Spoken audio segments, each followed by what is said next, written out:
Halo semuanya, selamat datang. Di sini kita akan kupas tuntas semua yang perlu kamu ketahui biar sukses di tes kemampuan akademik atau TKA tahun 2026 nanti. Oke, kita langsung aja ya. Ini dia 5 topik utama yang bakal kita bahas. Anggap aja ini peta jalan kita, biar kamu siap 100%, langkah demi langkah buat hadapin TKA. Pertama dan yang paling dasar, yuk kita pahami dulu kenapa sih tes ini penting banget buat masa depan pendidikan kamu. Jadi, TK ini tujuannya macam-macam dan semuanya penting.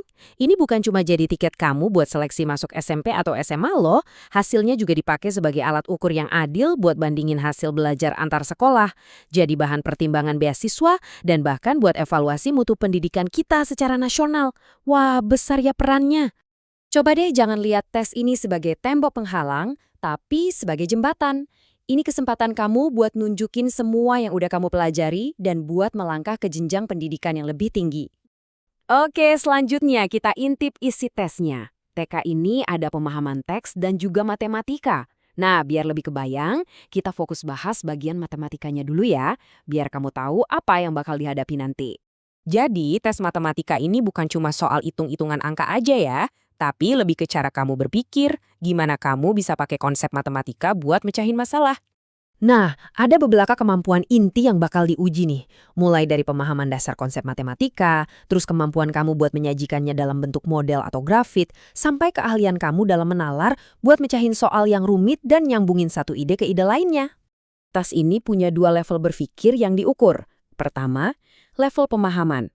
Ini lebih ke kemampuan dasar, kayak baca data atau ngitung-ngitung.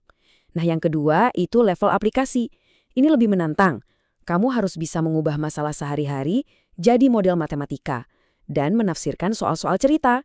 Satu lagi yang penting, ingat ya, TKA ini 100% berbasis komputer.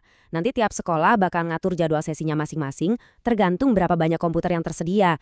Jadi perhatiin baik-baik jadwal dari sekolahmu. Sekarang kita masuk ke bagian yang nggak kalah penting. Siapin kalender kamu karena ada beberapa tanggal yang wajib banget kamu catat.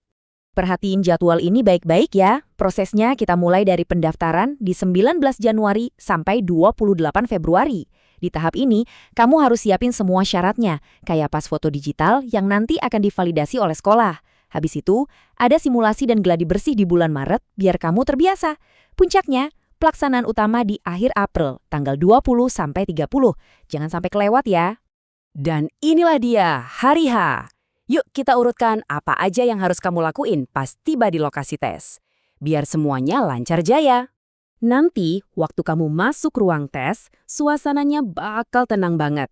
Sengaja dibuat gitu, biar kamu bisa fokus maksimal. Ingat, senjata terbaikmu pas hari H itu pikiran yang tenang dan fokus yang tajam. Coba ikutin 5 langkah simpel ini. Pertama, usahain masuk ruangan 15 menit lebih awal. Kedua, langsung cari kursi sesuai nomormu. Ketiga, isi daftar hadir. Keempat, login pakai username di kartu login. Terakhir, tekan tombol mulai. Gampang kan? Ini penting biar kamu bisa mulai tes tanpa panik. Nah, ini krusial banget nih, kartu login. Kartu yang kamu terima dari pengawas itu ibarat kunci buat masuk ke sistem ujian. Tanpa username dan password di kartu itu, kamu beneran nggak bisa mulai. Jadi, tolong dijaga baik-baik ya. Supaya ujiannya adil buat semua, aturan ini super ketat. Jadi, jangan bawa barang-barang ini ke dalam ruangan ya. Meninggalkannya di luar akan bantu kamu fokus penuh ke soal-soal ujian dan tentunya menghindari masalah.